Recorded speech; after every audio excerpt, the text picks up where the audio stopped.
Welcome to our very first NicheTalks podcast with me, Penny Lee, and guests for inspiring conversations with those daring to be different. Your niche is where you thrive, and I revel in mine and love to help others find theirs. And I'm very happy that you are here for this very special first ever episode. Each episode, I'll be in conversation with somebody fabulous who has forged their own path, discussing the whys and hows of their decision and a chance to get inspired and pick up some real life going niche tips from those who are out there doing it. This is a gentle listen to sit back and hear someone's story, to get inspired and to help you get bolder on your own niche quest. For our very first episode, I'm delighted to welcome photographer Jim Marsden. He says, I was born in the Rossendale Valley, Lancashire, and grew up with a love of the landscape and a curiosity for people. I use this to create work for clients and my own side projects. And in a world of fast-paced, never enough more culture, Jim is a very welcome tonic, I have to say. And in a beautiful film that was made for Millican, A Meaningful Journey, Landscaping, he says, slowing things right down, recognising the moments and capturing them, you just experience places more powerfully if you can pass through them on foot with people you care about. And Millican right. Jim Marsden is a photographer, recognised for his obsession with the analogue camera. His creative mind and dedication to his craft make Jim truly unique. He has a subtle ability to breathe life into the most incidental moments, and we'll put a link to that film in the show notes. Clients range from the Do Lectures, Paynter Jackets, right through to BMW. And Jim and we first met at the Do Lectures back in 2016, and he was working and I was attending. And shortly after, we worked together on my iconic Lady on the Rock photo. So you can call it iconic, but I am. And I chose Jim for his landscapes and because he only shoots on film. I've wanted something that was art, and I gave myself over to Jim and he delivered. And I have been lucky enough to also work with Jim, creating some beautiful headshots for clients of mine. So welcome, Jim. Thank you very much, Penny, for having me on this first episode. So, well, we'll just crack. We've got 3 questions to run us through from the beginning to the end. And the first one, to get you talking and stop me talking, is what started you on your own path? I suppose the path that I'm on now with the photography, because I did something vastly different before this, but I think... Did you? Yeah, I don't think I know that. 1920, I started life as a draftsman. I used to produce working drawings for engineers and architects. So that was what I did, and I used to run drawing offices and was very busy in that world, which is completely different. And that changed, that grew into design, and then I had my own commercial interiors practice. Well, then it all changed when my son was born 15 years ago, nearly 15 years ago now. And that old world was just, there was too much, it kept me tied to it way too much. And the hours were really long. There was no let up, and I just really wanted to be at home more, a lot more. And I'd always done photography, I'd always played with it, but from a sort of a fascination with the object itself, the camera, from an engineering point of view. I'd always had cameras, I'd always made images, and I just took it more seriously. I thought, I wonder if I can do this instead, with the idea, not any sort of real fixed idea of how photography was going to serve me better than this old world. I just figured, anything's got to be better than that old world, because it was so intensive. There was so many hours to work. So I'm like, right, I'm going to give this a go. And how did I start? I started by just making a portfolio of images of the kind of work that I wanted to be hired for. And I started off with all film, I sort of took the idea that I had at that time. I saw a lot of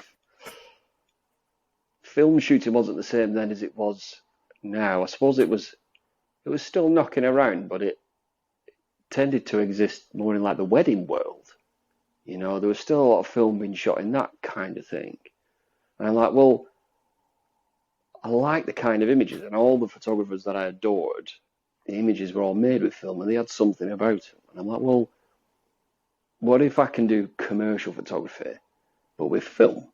And yeah, you know, that's not a new idea, and it wasn't a new idea 15 years ago. There was still incredible commercial photographers using film, but there weren't that many, I don't think. It wasn't, you know, there wasn't a proliferation of these photographers everywhere that were excited about it, that were using it.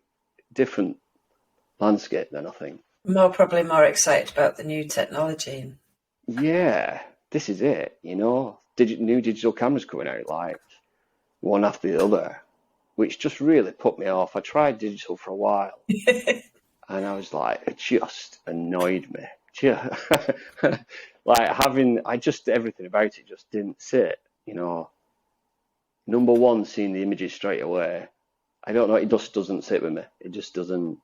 I feel like there needs to be a period where I'm the stewing, you know, before I see the actual images. And the wild amount of time I had to sit in front of a computer editing them to make them look like film. And I'm like, no, I'm not doing this. So I figured, let's do it. So I just started shooting with film. What was your first camera? What was your first one? First, it was a Minolta SLR, not a particularly expensive piece of kit, but it was. I remember being ridiculously excited about having it, you know, and back then it might have been. And what were the sort of pictures that you were taking on that? It was probably. Because you were saying about you made that portfolio. Yeah. Yeah, I'd never really. I think when I started taking pictures at first,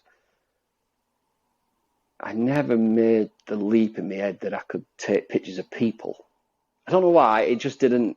I never made that jump. I thought, you know, I've got all this landscape around me, the Rossendale Valley. So I just started pointing it at that.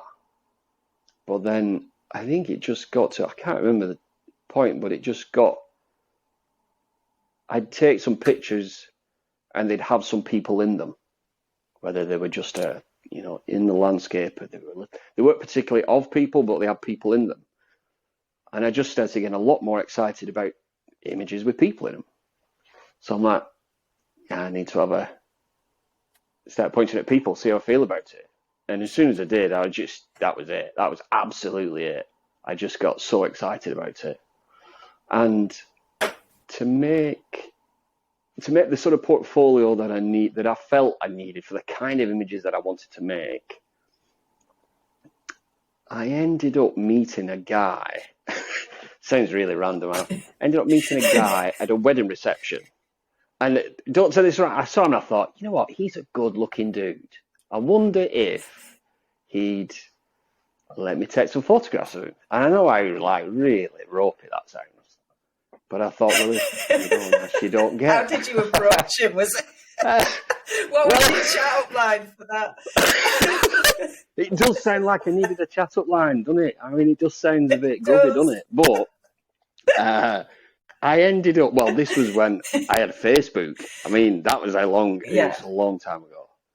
And he was the brother of somebody I'd come to know. And I just messaged him out of the blue and said, look, I'm thinking of making some photographs.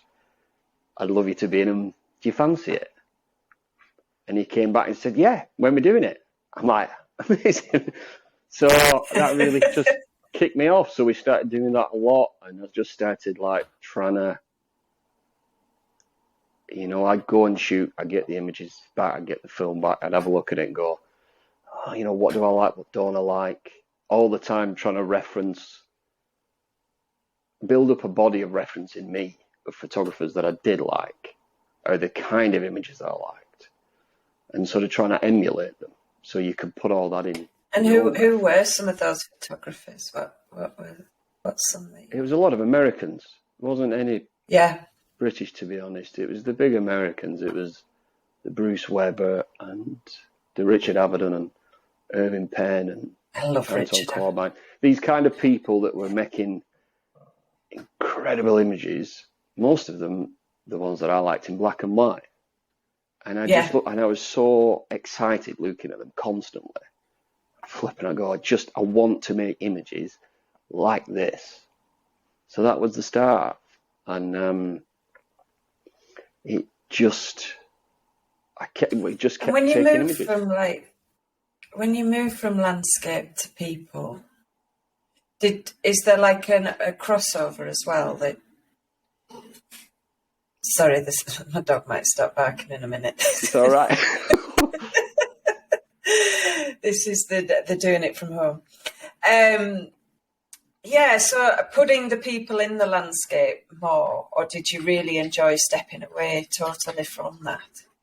I enjoyed stepping away, to be honest, and going, right, don't muddy them at the minute. Just focus on the people.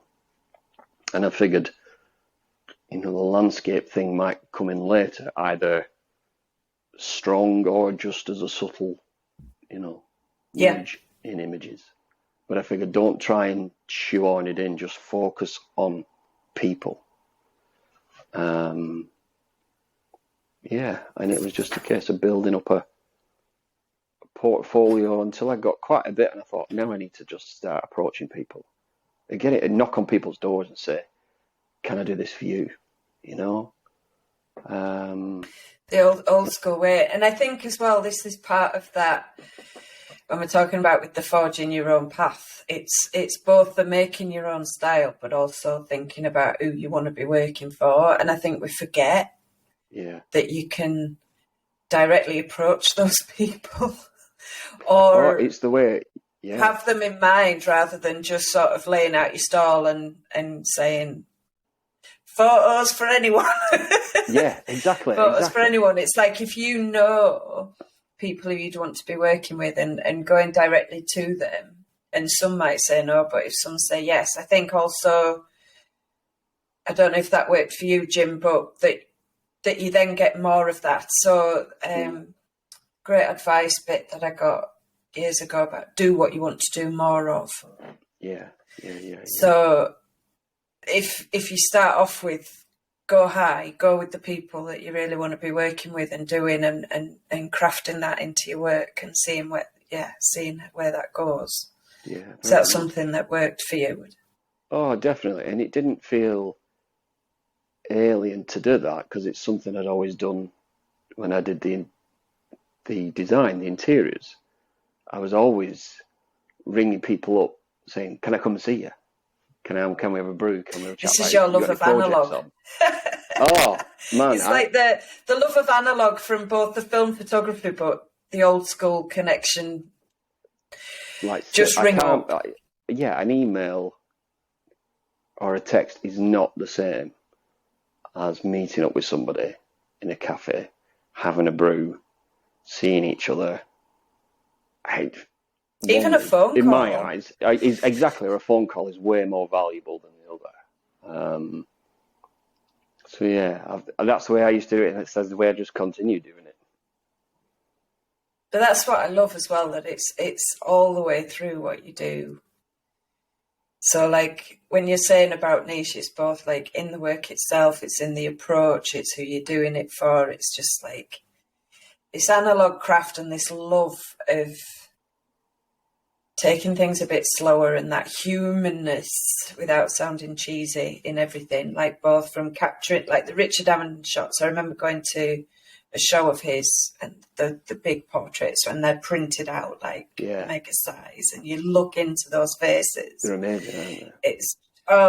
It's just, I can remember there was the Marilyn one there as well. I think I cried. Yeah. It was just because it was so big and just when you saw her at that size and the look in her eye. Is that really sad one where she's looking off to one side? Yeah. Yeah. It's incredible, isn't it? Similar age. Yeah.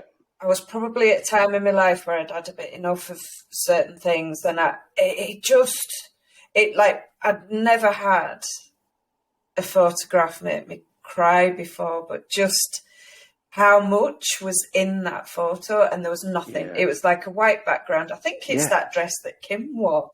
It's that spangly one, isn't it? It's quite a dark one, if I remember. Yeah, it's that dress that Kim's just worn, and just her looking off to the side, and just a plain white background. Incredible. And yeah. And it's all that kind of work that I was looking at, thinking, I love this, but not really understanding why I loved it. You know, not understanding but why without it really taking the time. Yeah.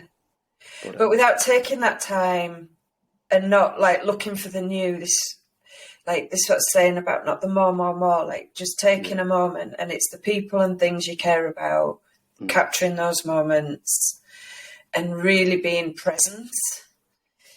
Yeah.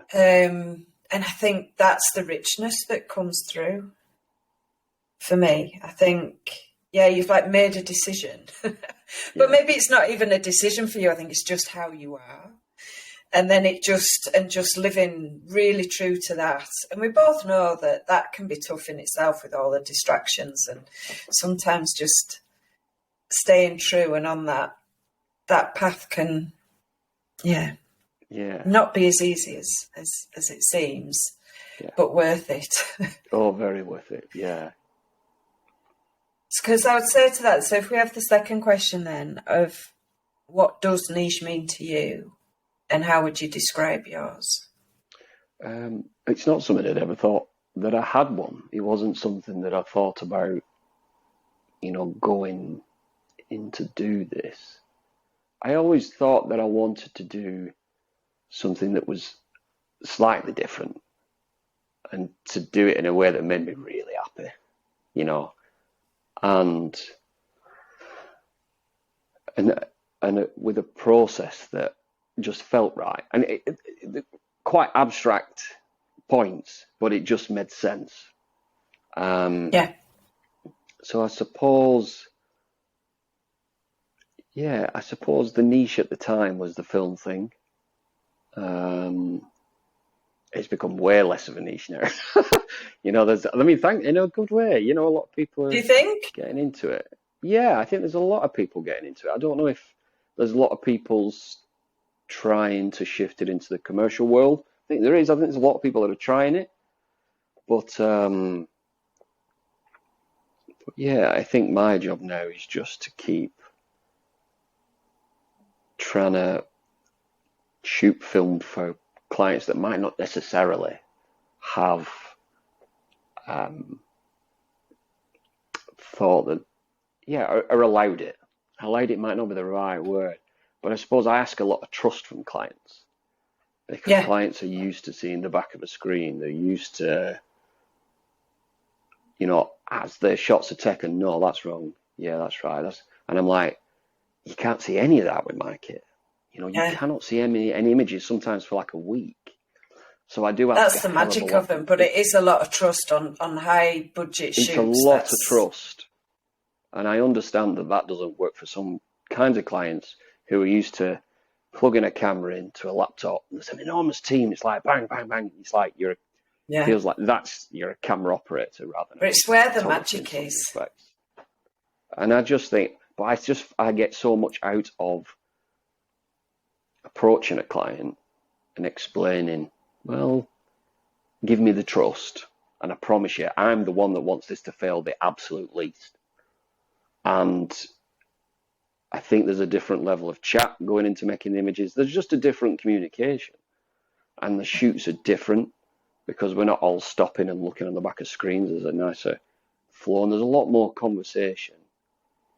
And then I've crossed my fingers when I send them the images for the first time, saying, well, you trusted me, hopefully. And I suppose, and it's always, I'm really thankful that I have a lot of clients that, really like the process now, and they want it, again and again. But as far as... I think that... Sorry, you go. No, it's all right, Penny, go on. I was just going to say that I think that process is the whole part of it. Like when I wanted to work with you, when we did the rock photo, it was exactly that. That when I say about when I gave myself over to you, like I knew your work, and I didn't want to get involved and I don't like that angle of me. I just wanted it to be what you saw. Yeah. And then the magic that came back out of things that happened that could only have happened with it on film. Yeah. And I think maybe if you getting repeat clients, it's that once they realise that, you know, it's creating a bit of art, the chance to create a bit of art and have a real different magical process. It's all part of it, isn't it? It's like the creative life, the doing the things as well as the things. Yeah, I get some clients coming, or potential clients going, well, how different is it than digital? I'm like, well, it's not that different.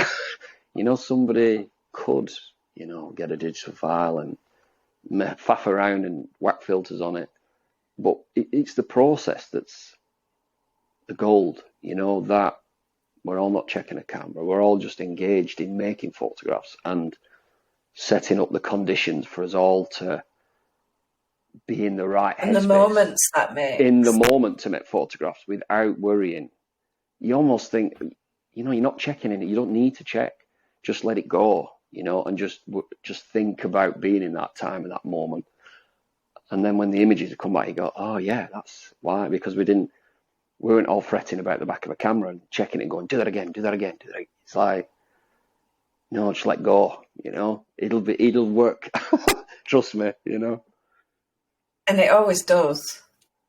And have you built up more trust? I mean, obviously there's the clients, like you say, that you work with who keep coming back for a bit more of the risky ride. Yeah. But do you think the more work you've done and got established that people sort of feel ready to, that they're less apprehensive about that trust? Have you seen that change? Or did you have the right people at the right time early on as well? Yeah, I think I was lucky that I had the right clients at the beginning, that trusted me to do it. But I'm seeing more and more now. I'm attracting more and more clients that just say, we'll have a chat about the images, we'll have a chat about what they want, we'll really talk it out so I've got a really good idea what's in there. And then they go on, Jim, you just do your thing. And I feel really privileged that they'll give me the trust, even big clients. That's the sweet spot right there, isn't it? Yeah, but it's like, right, okay. And I just, lean in. It's like, well, if you're going to trust me, I'll give it everything and just try and get everybody in the right place and just be there to capture it. Yeah, because you have the commercial work, which is beautiful, and I love that it makes commercial work not look like commercial work. Because often when you see your portfolio and you have side, or clients' own projects and then the commercial projects, they can often look quite different. And I think yours don't. And as we mentioned in your intro, there's the commercial work, but also you have your own artistic projects going on at the same time. So how do they influence that work as well, or what itch does that scratch? It does scratch in it. Yeah, definitely. I think that's a good way to. Yeah, I like that, Penny. I think obviously, the personal work allows me to play. Yeah. Because the commercial work can't all be played because the commercial clients want a thing of a style almost that they're recognizing your work that they're paying for. I don't want to, whole commercial shoots can't be played, can't be playing on clients, but you can put some play into, you can, have an air of it, but ultimately you have to deliver something. But I think the personal work for me is play. It's like, right, what can I, and some of the time it's like, what can I do that feels very opposite to the commercial work? so that it makes me think differently. And then I know that if I do that that personal work in a particular way, there might be a kind of image that turns up in there, or a way of working, or a style of something that I think, well, you never know. A particular client might like that. And because I wanted to do that when I've played, somebody might, if a potential client sees that and they hire me because of that, I'm like, it feels like a win, because they're hiring you to do some personal work almost, or in another style. And for me, it just broadens the sort of range that I can provide. I have a few more personal projects on the go at the minute, and I love them. They really allow me just to remember why I'm doing photography as well, and just to take it at my own pace and really think. And not that I don't think when I'm, doing commercial work, but it's like, right, we'll stretch it, just stretch how I think and how I can approach things. And well, it's experimenting on your own dollar, isn't it? Definitely. So definitely. And I love it. I really like it. Because you have the beautiful water series. What's some new ones that you're doing at the moment? That's still ongoing, is the Bodies of Water. So that is due. We're hoping that there will be a book this year in the autumn. Nice. There is words being written at the minute, not by me, and there is design of the book being done. And it is just an exploration of female connection with water, which we started in, I think, 2018. So it's been going on. I photographed a lot of women near water, in their bodies of water, in the time spent near water. And so hopefully at the end of it, we'll have this sort of, inquiry, this sort of exploration of women spending time in water. And we've probably photographed 20 plus women so far. I'm hoping to get at least another half a dozen this year. It's been incredible. So there's that's ongoing. And I'm making another little book that I'm shooting at the minute. I sort of dip in and out of that. It's sort of centered on where I grew up in Rossendale. Trying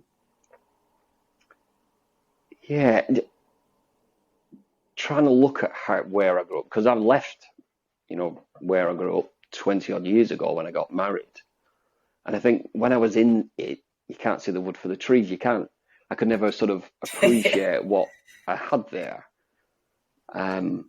So it's trying to go back sometimes after a period of being away, exactly, and make a body of work that sort of was from a period of time when I was there, when I was, probably junior school age, where it was all, bloody magical, to be there. And I'm like, I need to make some work, just to understand it and look at it with the head that I've got now. And so that's ongoing. That might be next year that comes out. And I have another portrait project that I want to kick off as well. But I just need one person to kick it off with first. I've got a rough idea, but I'm like, no, just give me one person first, and then I can sort of shape it up. Well, that's like me and you doing this podcast, Jim. Yeah. We'll start with one. You've got to just do one, haven't you? Start. You've got to be like, right. So and see where it. See where it takes you as well. I realise I'm talking over you a bit. No, it's all right. Don't worry about it. But so I guess then as well, and part of that, whether maybe you partly answered that there as well, about what's next for you in your niche. So I guess we've talked of the, with the personal projects. But is there anything commercial, not necessarily that's up and coming, but something that you might want to do? Or there is, to be honest. I think one, I want to just try, as always, to try and go, broaden the client list. Try and get in with some people who are doing things in a way that I like, or the people I like, and go, can I help you? Can we, start making a body of work for you and with you? But also, I'm finding the kind of work I'm doing for clients as well, I'm trying to broaden, or at least find a little, it's weird, find a little niche of a I love kind that of for work. what you said about creating a body of work together. So it's not just a one-off campaign vibe, but like, without sounding corny, the journey together. But it is that sort of body of work, something that's a bit richer and is talking about their own process as well as the actual things that they sell or products that they make, but the process part of it behind the scenes for them as well.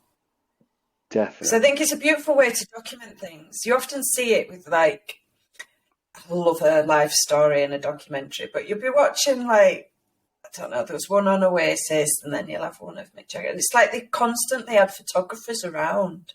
Yeah. Like, documenting the process, because you're watching it, but if you think about it, there must have been a photographer with them pretty much all the time, because how else have they got these images? Like, I don't have pictures.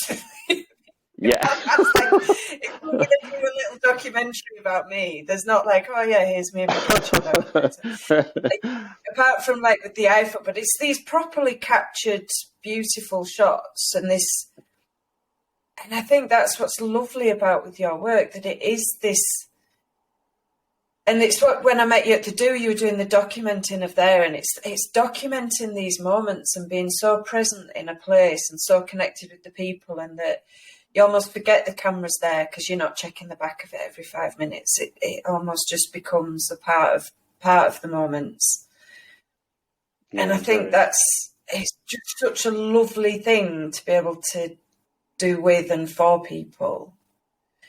Because time's fleeting past, and businesses change and times change, and I think it's and never more so than now. And to be able to archive those moments, I think, it's just lovely. And it's not just we've got something to sell, so we better get some shots done vibe. And that's the shift that I've seen, and that's the thing where I want to push what I do. I think it started when I did the Do lectures. I've been doing that now for 6 years. But I always thought, I wonder if I could do the Do lectures, but for companies. And it was always in the back of my mind. It's like, how do you do that sort of like documenting of the people and the process, which is incredibly interesting. I think people are even more interested in it now, And it's something I've started to do. I sort of do it with Paynter Jacket. We've always done it. It just felt right to try and do that. But it's something that I've also been doing with B&W for like 12 months. Yeah. And their design meetings and all of the stuff that's around it. It was weird at first because they didn't know what they didn't know what I was doing. Just sort of you hanging about. Just give me some trust and let me in and let me do this. But now it's like they expect me to be there, and it's fun, and it's like, now this is, and I adore that. It. Just like, how quiet can I be so they hardly know I'm there? But just get these moments that they never. Who would have got them? Where, who would have documented that? It would have just been another process, another thing, and it's gone, and nobody's just stamped it. That happened then like that. Yeah, I love that, and I wonder if it's like also to help people reconnect with those moments, because everything can just be so rushed through. Yeah. And it's so throwaway, and it's so like you put your heart and soul into something, and then it's forgotten about the next 6 months, year, week later, even. And I do think that sort of documenting it, exactly what you just said. That seal of like, this happened and done, and whether it also, what would be lovely. And especially if it is for companies more like with B&W, so that the companies that you wouldn't necessarily expect to marry with film photography and that older process, and that through doing that work, it helps people connect with that process inside the company as well. If they're thinking about how they're doing things, because they're sort of, it's being shown back at them in these beautiful ways. It's like a mirror. And if the magic of it is shown, yeah, and that's what I'm sort of I finding. love that. And that's like, I think when I started doing that latest stuff with them, I was with them last week, and it's like, right, I sort of want to try and take this idea, but where is the other big, where is the other companies that are incredible processes and incredible people? But it's not, who's documenting it? Who's... I think you even sort of thing that I want to try and get at now. It's sort of interesting because, as a lover of documentaries, very much, like even if you watch documentaries of old companies, so like Concord or old auto manufacturing that you see from like the 50s, 60s, 70s, and that sort of thing, whether it is just a case of really digging out the archives, but they seem to have more of that kind of stuff back in the day. It's almost like it was harder to do, so more attention was given to it. Whereas now everybody's just Instagram something straight away. And you probably have, in one sense, more photography because everyone's on their phone and grabbing everything. But that level of sort of that beautiful shot that's really special, the iconic shots are maybe not as often because, and by going back to that old way of saying, no, let's give this some time. Let's have a proper photographer. It's a proper piece of kit. We do it really like it's really for the process rather than grabbing it through. And it's all the thoughtfulness is in there, and that you get that richness back in those archives. Yeah. And I think it allows, I think like you said there, Penny, I love that. It allows the people in them companies to see themselves in that place as part of that team. It's like, I'm not saying it's the same thing, but it's like, like the astronaut. Yeah, old with me for a minute, Penny. They're like the astronauts get, when they go into space, they get the overview. Is it called the overview effect? And of Earth. And they see the Earth and they make the connection that they're these tiny humans on this Earth because they've got this distance from it and they can see it and they feel more connected to it. I suppose in a tiny way I'm trying to do that. It's not as grand as that, but it's like, right, if you can see yourself in that place as part of that team doing this thing, maybe you can feel making history to it in a way. Well, even if it feels like they're making history.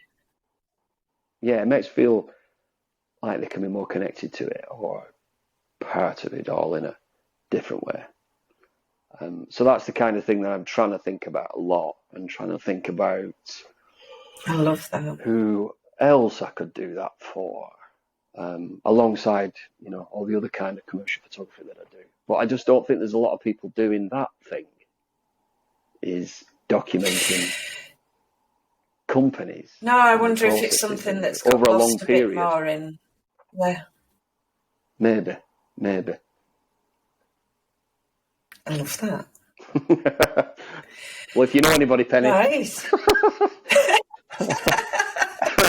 I'll knock on doors. Or if anyone's listening and they go... If anybody's listening, The listeners. Yeah. I was joking about that before. I swore I wouldn't say it, and I've said it. Well, I think we can wrap that up then, Jim. Oh, thank you, Penny, for inviting me on. It was lovely to have a chat. Always. And we'll share in the show notes. I'll share Jim's website, and features that film that was for Millican. That's still beautiful. I think it was from about 5-6 years ago, but the same as with Jim's work, it's just timeless. And yeah, I might even do some clips of our recent shoot. That was fun. We can put some in that help showing the process. I think because I love that process as well. So when we were doing the shots, and I was blasting you with Barbara Streisand. Oh, I'll tell you what, Penny, that was the best thing. I considered afterwards trying to get one of them tiny in-ear pieces, and I'm like, I need like babs like in my ear during big commercial shoots, because it was a vibe. Was that, Penny? I like just babs, channel Babs, channel Babs. It was amazing. Yeah. So yeah, it's the process and the moments, and it's always an absolute pleasure working with you, Jim. And I can't wait to do some more next year. Yeah, and yeah. So thank you, Jim, and thank you to you for listening to our very first episode, and we'll see you next time. See you later, Jim. See you later. Bye-bye. Bye-bye. Oh.